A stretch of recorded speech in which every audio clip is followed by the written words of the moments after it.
আপনারা এখানে আছে আশা করি সকলে ভালো আছে আপনারা তো ভালো থাকে এটা বিচারো গতিকে বন্ধ কর আজি আপনার কর্মকর্তা আইলো এটা বিষয়বস্তু লয় বন্ধ কর আপনাকে জানেন হন্দি কাক বলে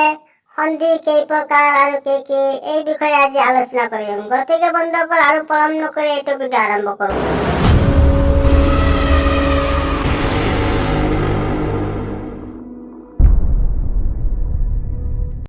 হন্দি হল অচৰা অচৰিকৈ থকা দুটা শব্দৰ প্ৰথমটোৰ শেষ বৰ্ণ আৰু দ্বিতীয়টোৰ আদি বৰ্ণৰ মিলনকে হন্দি বলে গতিকে হন্দি কাক বলে এইটো শিকিলে ইয়াৰ পিছত হন্দি হল তিনিটা হৰ হন্দি ব্যঞ্জন হন্দি বিসৰ্গ হন্দি গতিকে হন্দি মুঠতে তিনি প্ৰকাৰৰ আকৌ কৈছো স্বৰ সন্ধি ব্যঞ্জন সন্ধি বিসৰ্গ সন্ধি বন্ধুসকল এতিয়া মই জাষ্ট এটা উদাহৰণ দিম ধৰক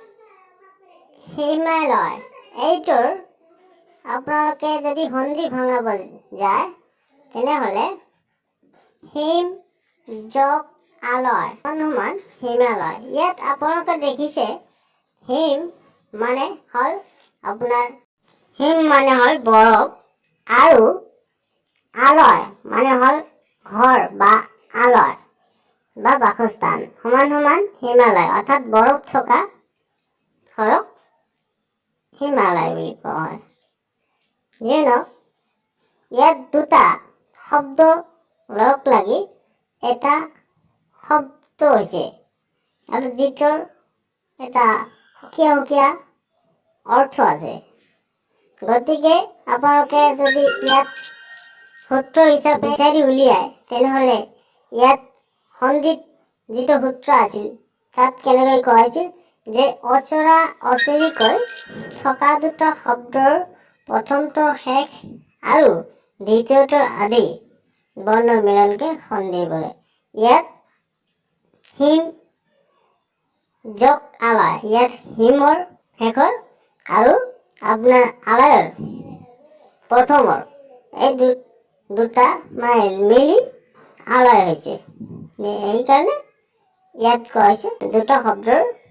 এটা শেষ আৰু দ্বিতীয়টোৰ আদি অৰ্থাৎ প্ৰথম বৰ্ণ মিলনকে সন্ধি বোলে গতিকে বন্ধুসকল আজি আপোনালোকৰ কাৰণে এইখিনি আছিল গতিকে আপোনালোকক এতিয়া এটা ৰিকুৱেষ্ট কৰিছোঁ যদি মোৰ চেনেল নতুন আহিছে তেনেহ'লে জাহিদ জলসা চেনেলটো ছাবস্ক্ৰাইব কৰিব আৰু কাষতে থকা বেল আইকনটো অন কৰি দিব কিয়নো এনেকুৱা ভিডিঅ'সমূহ আমি প্ৰায় দি থাকোঁ শিক্ষামূলক বিভিন্ন ভিডিঅ'সমূহ আমি দি থাকোঁ গতিকে আজি আপোনালোকৰ মাজৰ পৰা বিদায় লৈছোঁ স্বাগতম ধন্যবাদ বাই বাই